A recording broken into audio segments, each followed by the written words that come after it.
Muy buenas tardes. Un saludo especial en nombre de la doctora Diana Alexandra Remolina Botía, presidenta del Consejo Superior de la Judicatura, de la doctora Gloria Estela López, vicepresidenta, y de los demás magistrados que integran la corporación. Bienvenidos todos a esta conferencia virtual denominada Formación sobre Género, sentencia T338 de 2018, con enfoque hacia la especialidad familia, y que hace parte del ciclo de formación en Derecho de Familia. Dentro de las metas trazadas para este nuevo año en el área de Derecho de Familia, la Escuela Judicial Rodrigo Lara Bonilla se ha propuesto, entre otros, estudiar el enfoque de género con énfasis en la especialidad familia, analizando el caso de la sentencia T338 del 22 de agosto de 2018, emitida por la Corte Constitucional con ponencia de la magistrada Gloria Estela Ortiz Delgado. En esta providencia se ordenó que su contenido fuera difundido entre los administradores de justicia de la especialidad familia debido a las altas cifras de casos de violencia contra la mujer, situación que desafortunadamente se ha venido ahondando con ocasión de la crisis generada por la pandemia. Esta conferencia tiene el propósito de fortalecer la creación de nuevos marcos interpretativos que permitan la real y efectiva reconfiguración de patrones culturales y estereotipos de género discriminatorios. En el día de hoy contamos el gusto de tener como formadora a la doctora Marta Isabel García Serrano, quien es abogada de la Universidad Santo Tomás, con estudios de posgrado en Derecho Canónico, Derecho de Familia, Derecho Penal y Derechos Humanos e Internacional Humanitario. La doctora García Serrano es doctora en Derecho de Ciencias Políticas de la Universidad Santo Tomás de Bucaramanga y doctora en Derecho Canónico de la Universidad Javeriana. Es formadora asidua de la Escuela Judicial Rodrigo Lara Bonilla y representante del Tribunal Superior de Bogotá ante el Comité Seccional de Género de Bogotá y Cundinamarca. Actualmente se desempeña como magistrada y presidenta de la Sala Civil del Tribunal Superior de Bogotá. Doctora Marta Isabel, es un gusto tenerla con nosotros. Bienvenida, tiene el uso de la palabra. Buenas tardes, doctora Mari Lucero Novoa, directora de la Escuela Judicial Rodrigo Lara Bonilla, extensiva a la doctora Diana Alexandra Remolina, presidenta del Consejo Superior de la Judicatura, como a los servidoras y servidores judiciales y demás personas presentes en esta videoconferencia. Procedo entonces a proyectar un material didáctico que voy a compartir con ustedes, que es la guía para desarrollar el tema contenido en la sentencia 338 de 2018 emitida por la Corte Constitucional. Como ya lo podrán observar en pantalla, ya está esta ayuda audiovisual, como ya lo dijo la doctora María Lucero. El tema central es enfoque diferencial al momento de decidir procesos de violencia intrafamiliar en la que aparecen como víctimas las mujeres. El eje central de esta providencia propende porque los funcionarios con competencia en asuntos de familia apliquen un enfoque diferencial de género al momento de decidir cualquier asunto a su cargo. Tiene como antecedente esta decisión la sentencia T967 de 2014, a través de la cual se instó al Consejo Superior de la Judicatura a promover capacitaciones obligatorias sobre género para crear nuevos criterios interpretativos que permitan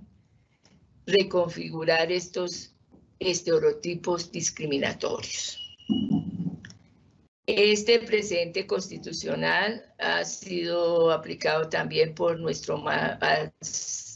alto órgano de cierre civil judicial en la sentencia STC 1262-52018 de 2018, donde se determinó qué es prejuzgar con perspectiva de género. Allí se dice que es recibir la causa y analizar si en ella se vislumbran situaciones de discriminación entre los sujetos procesales o asimetrías que obliguen a dilucidar la prueba y valorarla de forma diferente, lo que implica aplicar justicia no con rostro de mujer ni con rostro de hombre, sino con rostro humano. Margarita Cabello Blanco, magistrada ponente. Por ende, ello nos lleva a determinar el contexto y esto obedece a lo dicho por la ONU Colombia el año pasado sobre el trabajo remoto con ocasión de la pandemia, que ha aumentado la violencia doméstica, física y psicológica contra las mujeres y niñas. Por ende, al conocerse este tipo de casos, deberá aplicarse la perspectiva de género al momento de adoptar decisiones en las que se involucre cualquier tipo de violencia contra mujeres y niñas, llámese doméstica o psicológica. También se hace indispensable tener presente la protección especial que tienen las mujeres a nivel constitucional, legal y en los convenios internacionales adoptados por el gobierno colombiano. Fuera de lo anterior, considero necesario hacer unas consideraciones previas a adentrarnos en el fondo del asunto. ¿Cuáles son estas? Que los modelos pedagógicos requieren nuevos esquemas de formación integral por competencia sistémica y multicultural que observen constantemente la práctica judicial en un marco ético reforzado. Por ello, esta capacitación enfatizará la importancia de adoptar decisiones bajo la perspectiva de género, asumiendo que los servidores judiciales deben ser conscientes de su papel como sujetos activos del acto pedagógico y agentes autodidactas que fortalezcan sus procesos cognitivos, deontológicos y de competencias por medio de la investigación jurídica y la praxis científica. Así es que los servidores del área de familia deben empoderarse definitivamente de conceptos tales como la prevalencia de los derechos de los niños y de las mujeres y hacerlos efectivos. Por tanto, abordaremos principios, valores, estructuras de pensamiento, conceptos fundamentales y competencias laborales que los funcionarios de la especialidad de familia deben adoptar en su ejercicio judicial y en tal sentido deben ser potenciados para lograr la correcta y oportuna impartición de justicia acorde con las disposiciones de las altas cortes. Dicho lo anterior, pasaremos al estudio de lo dicho en la sentencia de tutela 338 de 2018. El acontecer fáctico lo podemos precisar diciendo que la tutela fue instalada contra un juzgado de familia que confirmó la decisión proferida por una comisaría de familia en un caso de violencia intrafamiliar contra una mujer y una menor de edad. El tribunal que conoció la solicitud de amparo constitucional consideró que el mecanismo era improcedente por cuanto la actora contaba con otros mecanismos de defensa judicial. Ante lo anterior, la Corte Constitucional dijo que concurrían dos problemas jurídicos a saber. Uno, si se daban los presupuestos para considerar procedente la tutela contra providencia judicial. Y dos, si establecido que esta era procedente, entrar a determinar si el juzgado accionado transgredió el debido proceso por defecto fáctico y violación directa de la Constitución por indebida valoración probatoria. Para dilucidar tales problemas, la Corte tuvo en cuenta los siguientes 5 aspectos a saber. 1. Requisitos generales de la procedencia excepcional de la tutela contra providencias judiciales. 2. Causales específicas de procedencia excepcional, ya sea violación a la Carta Política y el defecto fáctico. Tercer punto, violencia contra la mujer como forma de discriminación. Cuarto, violencia doméstica o intrafamiliar y psicológica. Y finalmente, administración de justicia con perspectiva de género. Al analizar la configuración del primer problema jurídico, si la tutela en este caso procedía, se acudió a lo plasmado en la sentencia C-590 de 2005, que establece los requisitos para decidir si una tutela procede contra decisión judicial y que no son otros que la relevancia constitucional de lo discutido, el agotamiento de otras vías, subsidiariedad, salvo existencia de perjuicio irremediable, la inmediatez, el efecto decisivo y la irregularidad en el fallo cuestionado,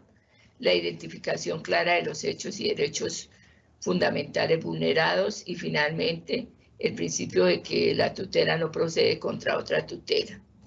La Corte concluyó que se configuraban todos los presupuestos enunciados y por ende pasó a estudiar si se daban los requisitos especiales para la procedencia de la tutela por defecto fáctico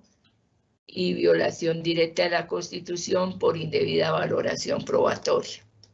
Trajo a colación la sentencia T666 de 2015, donde se establecen los defectos que hacen que los fallos judiciales puedan ser atacados a través de la acción constitucional de tutela.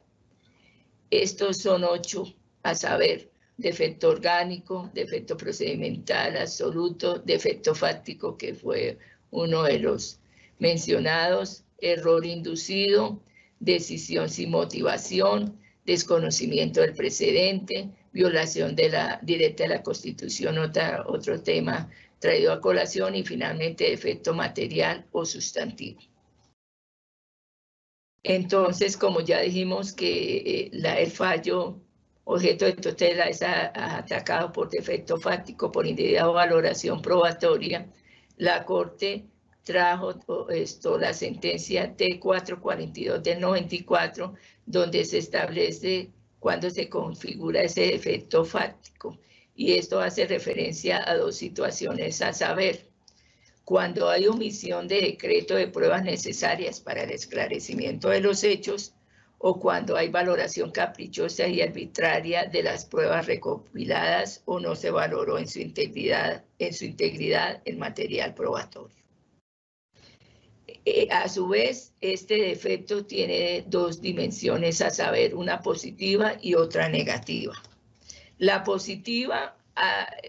hace referencia a cuando no se ha realizado una valoración completamente, o cuando se ha realizado, una valoración completamente equivocada del material probatorio recepcionado o cuando se funda en una prueba no apta para ello. Se tiene como precedente la sentencia de constitucionalidad SU 159 de 2002 y la T442 de 94. A su vez, se dice que el defecto es negativo cuando el juzgador omite o ignora la valoración de una prueba determinante o no decreta su práctica sin justificación alguna. Esto tiene como soporte la sentencia T233 de 2007. Otro defecto a estudiar fuera del fáctico es la violación directa a la Constitución. La Corte, para decidir si hubo violación directa a la Constitución, dijo que esta se configuraba en 2 casos. Uno, dejar de aplicar las disposiciones contenidas en la Carta, y otro, aplicarlas al margen de los mandatos constitucionales. Establecido lo anterior, pasaremos a determinar si la violencia contra la mujer como forma de discriminación vulnera principios constitucionales fundamentales.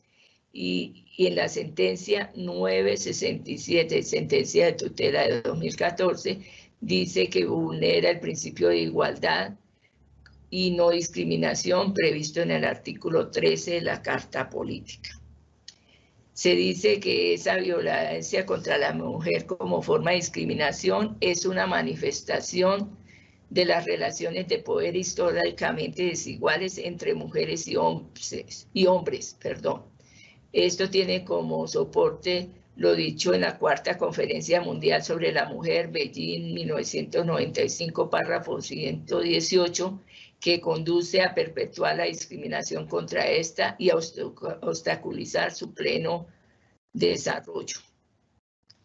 Esta expresión discriminación contra la mujer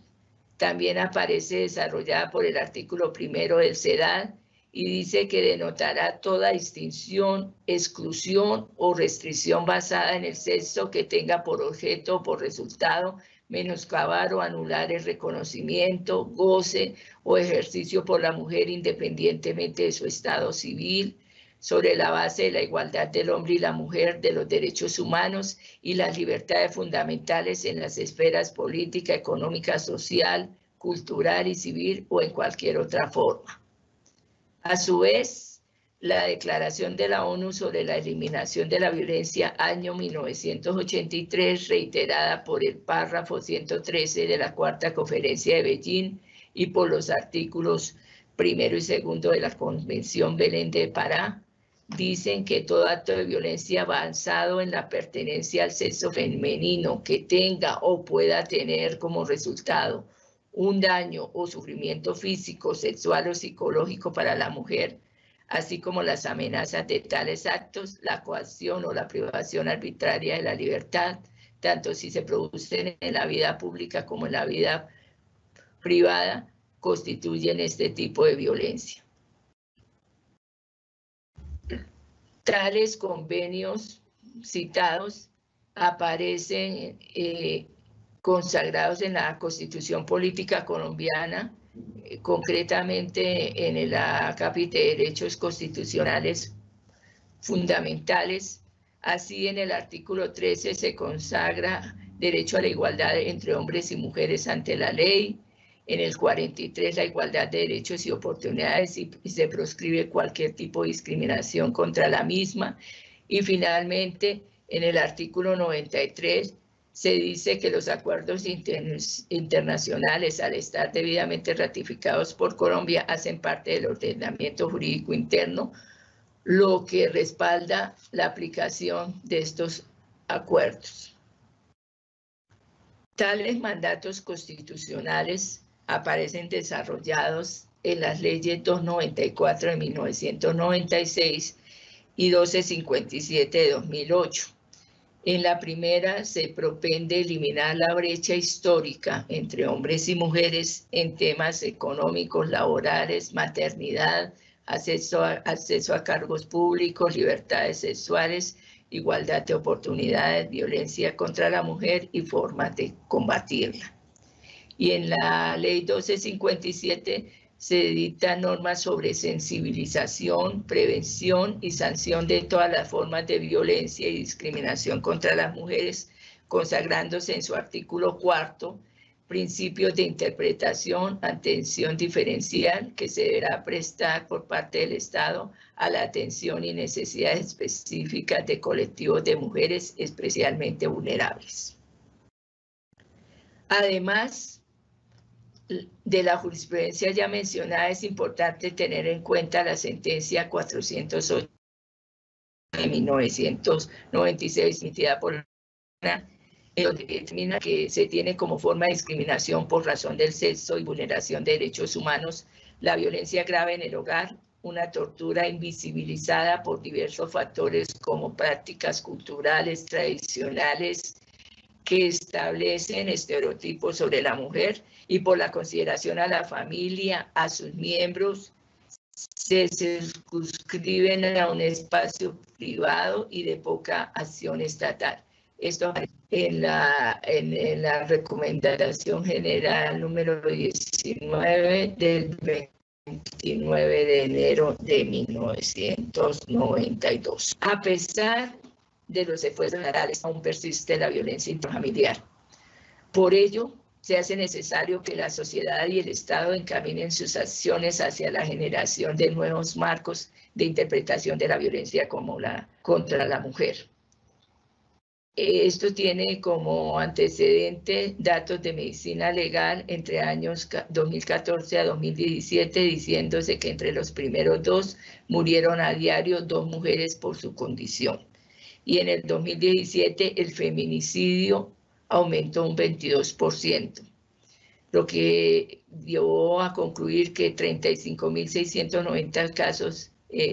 comprometían violencia de pareja, de los cuales 8.659 fueron en la ciudad capital. También se dieron 13.422 casos en los que aparecen involucradas niñas de 0 a 4 años. Agotado el tema de la violencia física, la Corte pasó a estudiar el fenómeno de la violencia psicológica. Se remitió a lo previsto en el artículo 3 de la Ley 2157 del 2008, que la define en estos términos: se ocasiona por acciones u omisiones dirigidas intencionalmente a producir a una persona sentimientos de desvalorización e inferioridad sobre sí misma, que le generan baja autoestima porque ataca su integridad moral y psicológica, su autonomía y desarrollo personal, y se materializa por constantes y sistemáticas conductas de intimidación, desprecio, chantaje, humillación, insultos y amenazas de todo tipo. A su vez, la Organización Mundial de la Salud en el año 2005 identificó como actos específicos de maltrato psíquico los siguientes: cuando se es intimidada o asustada a propósito, o cuando se profieren amenazas con dañar física directa o indirectamente. Dice la organización que hombres que propician maltrato psíquico sobre las mujeres registran un alto porcentaje de comportamiento dominante sobre la misma, a partir del cual también se ejercen actos de intimidación. De lo anterior se concluye en la sentencia 338 que son deberes del Estado a cargo de la rama judicial el investigar, sancionar y reparar la violencia estructural contra la mujer, partiendo de la aplicación de reglas constitucionales que prohíban la discriminación por razones de género, impongan igualdad material, exijan la protección de personas en situación de debilidad manifiesta y, por consiguiente, busquen compartir la desigualdad histórica que entre hombres y mujeres, de tal forma que se adopten las medidas adecuadas para frenar la vulneración de derechos de las mujeres, teniendo en cuenta que sigue latente la discriminación en su contra en los diferentes espacios de la sociedad. Esto se extrae de la obra Hacia la construcción de una política fiscal con enfoque de género en Colombia, perspectiva de género, reconocimiento de los derechos de la mujer, marco teórico y desarrollo legal, Plazas Gómez, Bogotá, editorial Universidad de Rosario, año 2018, páginas 76 a 78.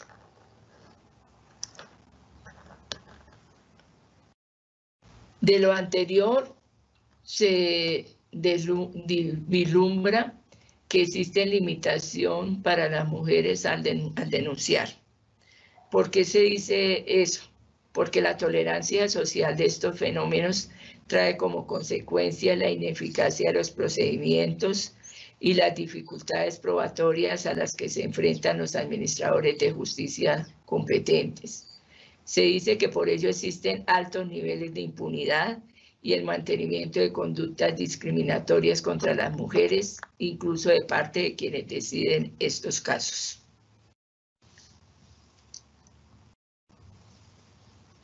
A su vez, de investigaciones realizadas por Profamilia, se desprende que la justicia requiere de una remoción de sus cimientos para responder a las necesidades de las mujeres ante estas modalidades de discriminación, violencia y coerción que se presentan en el devenir diario. No obstante tales precisiones, no se puede desconocer que a la fecha se han dado avances normativos importantes en materia penal, sobre todo al interior del conflicto armado,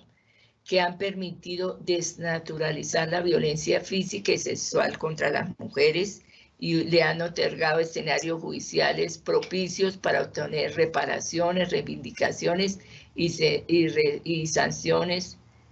respecto a los responsables. A pesar de ello, se cuestiona el papel que ejerce el Estado a través de jueces y magistrados de las especialidades civil y familia, porque la obligación de prevenir y propiciar a las mujeres una vida libre de violencias no se asume bajo una perspectiva de género, dado que se tiene la concepción que en estos casos no se encuentra en riesgo grave la integridad física o la vida de las mujeres objeto de este conflicto intrafamiliar. También se conmina al Estado para que fortalezca su intervención en estos casos más allá del derecho penal, con el fin de que estos eventos trasciendan al ámbito público. Igualmente se insta a los administradores de justicia civil y familia, llámense comisarios o jueces individuales o colegiados, para que amplíen la aplicación de los criterios de interpretación diferenciados, concretamente casos en que colisionen los derechos de un agresor y una víctima de violencia doméstica o psicológica en pro de una igualdad procesal realmente efectiva. Igualmente, como ya hemos venido diciendo, la Corte dice que se debe verificar si el operador judicial actúa o no de formas estereotipadas de ver a la familia y a la mujer que contribuyen a normalizar e invisibilizar la violencia. Estas recomendaciones tienen como soporte precedente constitucional consignado en sentencia C-408 del 96 ya citada, que determinó que no se puede entonces invocar la intimidad y la inviolabilidad de los hogares para justificar agresiones contra las mujeres en las relaciones familiares de su hogar. Dada la estructura de los procesos llevados a cabo ante la jurisdicción civil y de familia, que tienen bases en una presunción de igualdad de las partes procesales o principio de igualdad de armas que justifica el carácter dispositivo y derogado de tales procesos, se pregunta si acá se están pagando mujeres de menor edad a no ser discriminadas ante la justicia. Y se trae a colación un informe sobre la implementación de la Ley 1257, publicado en el año 2013, donde se evidencia que la cultura política de los operadores de justicia sigue permeada por patrones de discriminación contra la mujer, en tanto no se investigan los casos de acoso sexual adecuadamente, y cuando se abren las investigaciones de caso, se exigen niveles de prueba que no corresponden con las dificultades propias de los casos de violencia y que más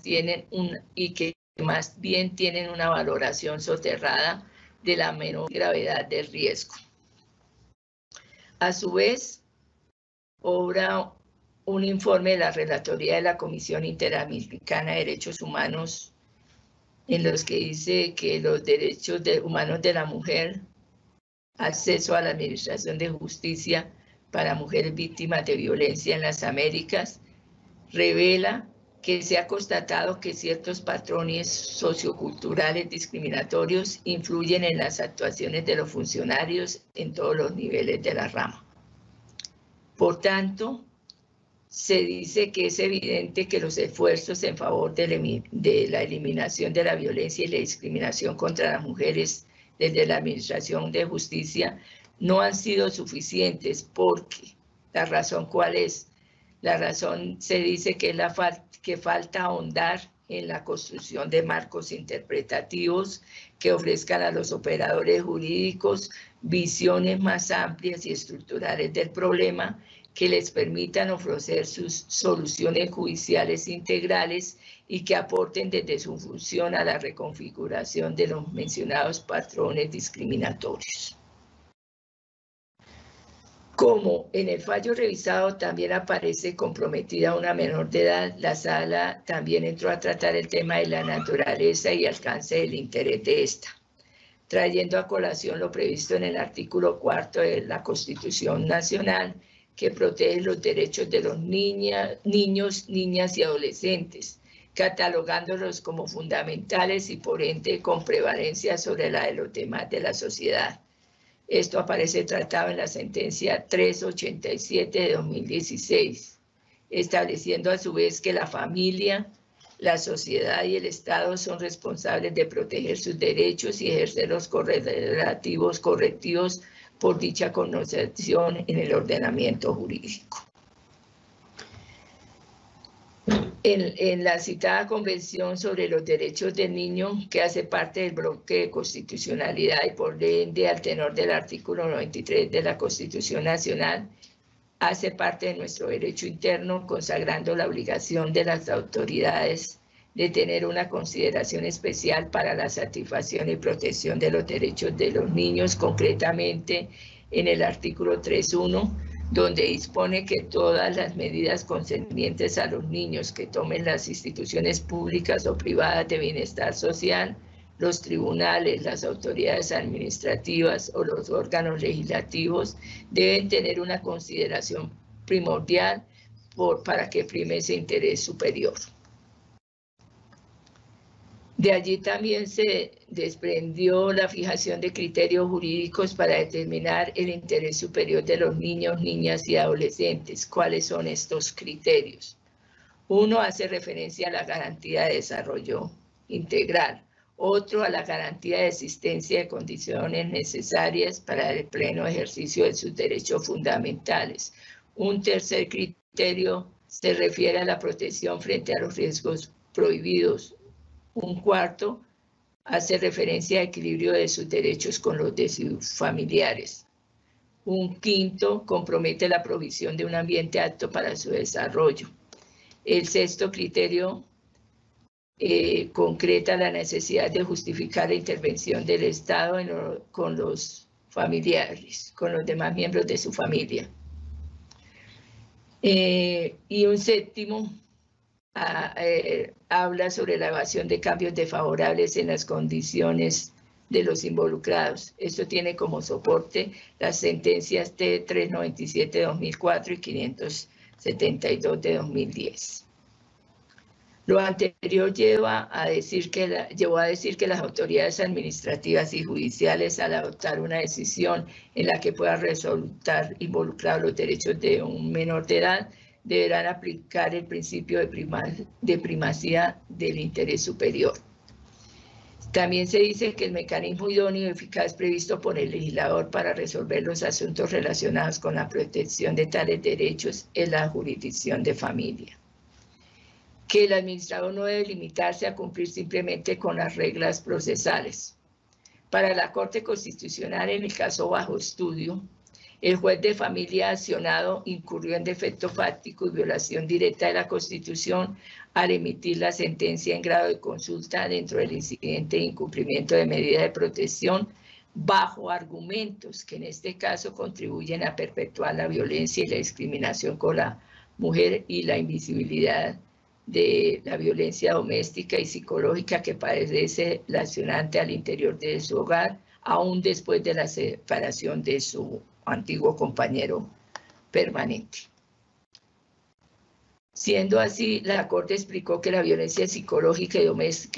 y doméstica que ocurre en el hogar tiene una dificultad probatoria muy alta si se verifica desde los parámetros convencionales del derecho procesal, debido a que el agresor busca el aislamiento y el ocultamiento de los hechos violentos. Por tanto, es claro que las víctimas de tales agresiones tienen como única posibilidad de protección abrir los espacios de intimidad familiar a sus más allegados. En esa medida, desde una perspectiva de género, es necesario que los operadores de justicia empleen la flexibilización de esas formas de interpretación cuando se evidencian actos de violencia al interior del hogar y que aparezcan comprometidas las mujeres y las niñas menor de edad. En ese sentido, el juez debe valorar integralmente todos los indicios de violencia, tal como lo identificó la Comisaría de Familia, originados por los compañeros del accionante. Además, llamó la atención la respuesta del juzgado accionado cuando indicó que la sanción impuesta al accionante por él mismo nada tiene que ver con la relación de pareja comprometida en el presente asunto, ni ella se defendió o no, o si esta o aquel han sido o no víctimas de agresiones mutuas, ya que ello desconoce los precedentes constitucionales, mandatos y acuerdos ratificados por el gobierno colombiano. Cuando el juez de tutela encuentra afectados o amenazados derechos no involucrados por el accionante,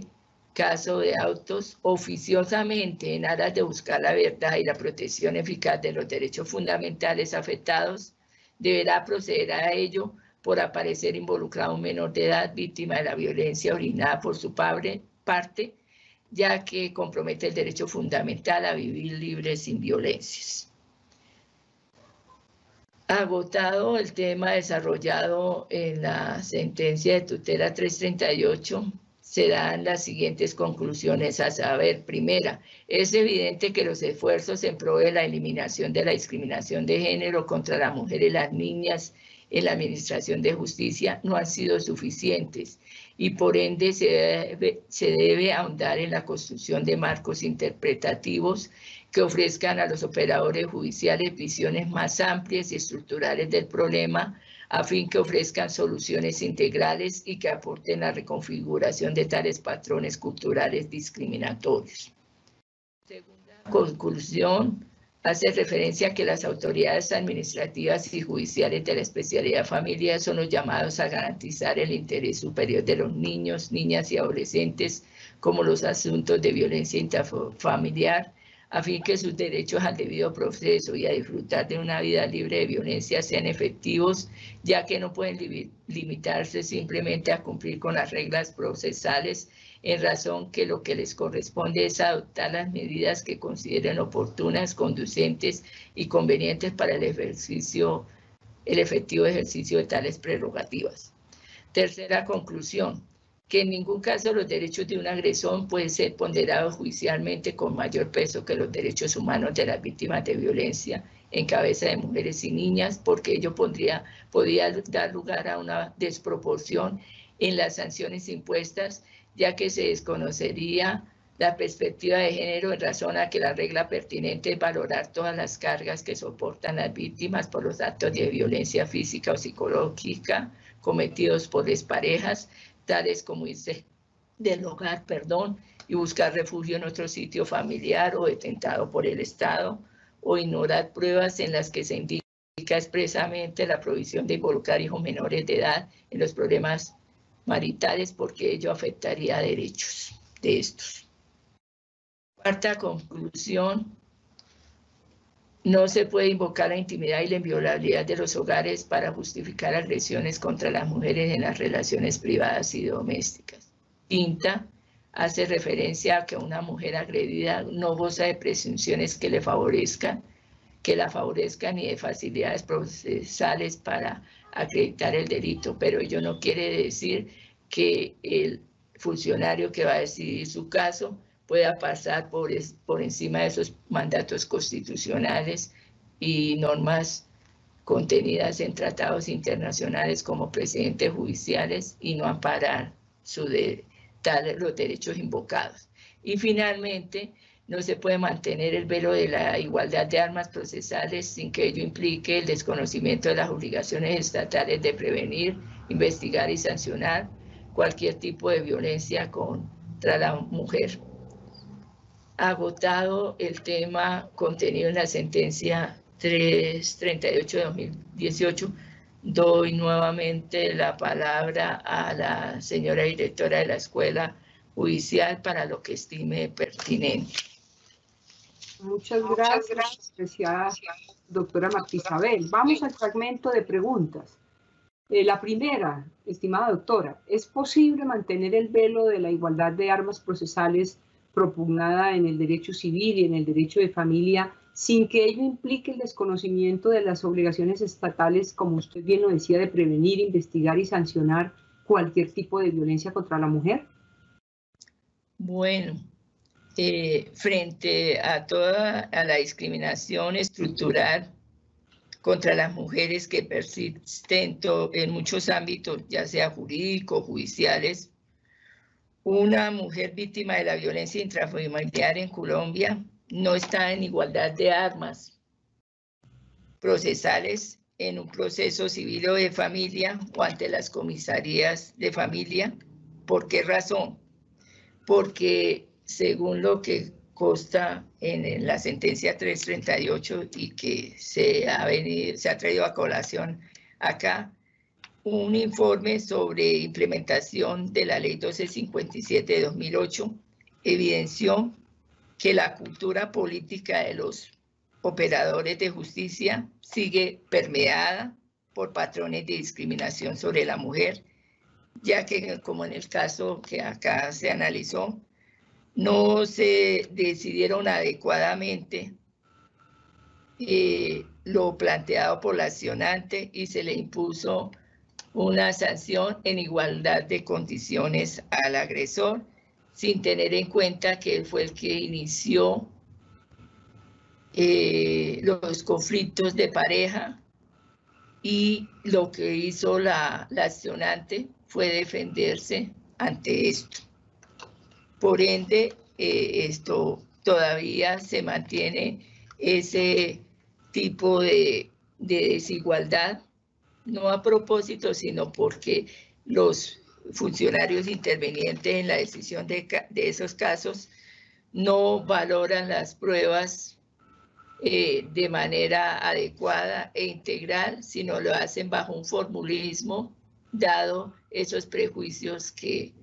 se han mantenido desde años en la historia de nuestra nación y a manera de otros pueblos. Doctora. Muy bien, doctora Marta Isabel. Siguiente pregunta. La autoridad accionada, en los términos de la sentencia, incurrió en defecto fáctico y violación directa de la Constitución Nacional al valorar indebidamente las pruebas sobrantes en el proceso ordinario en grado de consulta y no aplicar directamente los mandatos constitucionales contenidos en los artículos 42, 43, 55 y 93? Bueno, como en la ayuda audiovisual y en lo que expuse, de lo que aparece ahí, lo que dijo la Corte Constitucional, evidentemente sí incurrió en defecto fáctico y en violación de la Constitución, porque no aplicó debidamente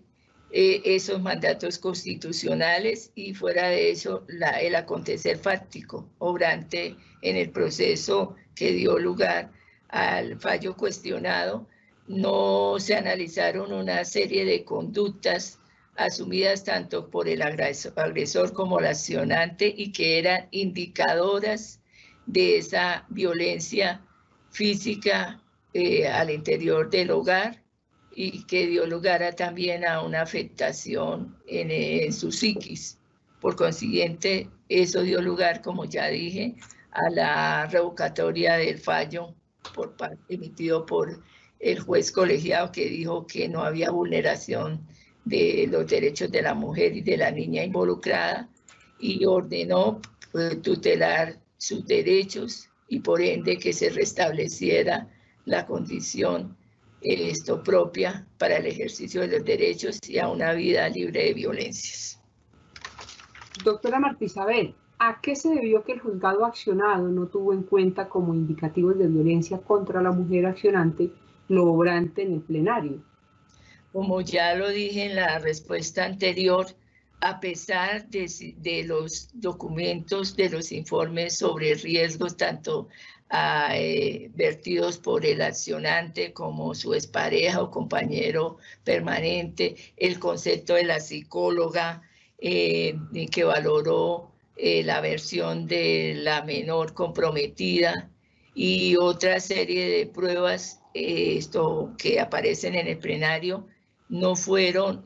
valoradas en el sentido que debía ser, o sea, bajo la perspectiva de género, y ello dio lugar a que se configurara ese defecto fáctico que, como ya dijimos durante la conferencia,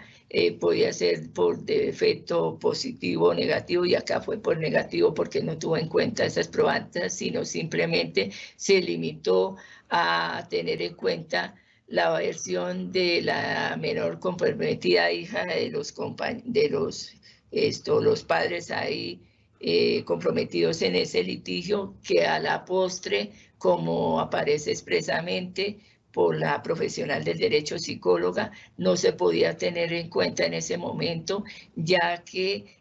la versión no era espontánea. Entonces hubo toda esa serie de irregularidades que dieron lugar pues a la toma de una decisión de sanción que fue pasada por el alto por el juez colegiado, pero que como existe esa revisión del fallo, al final se protegieron los derechos que anunció la accionante. Doctora. Nuestro agradecimiento especial a la doctora Marta Isabel García Serrano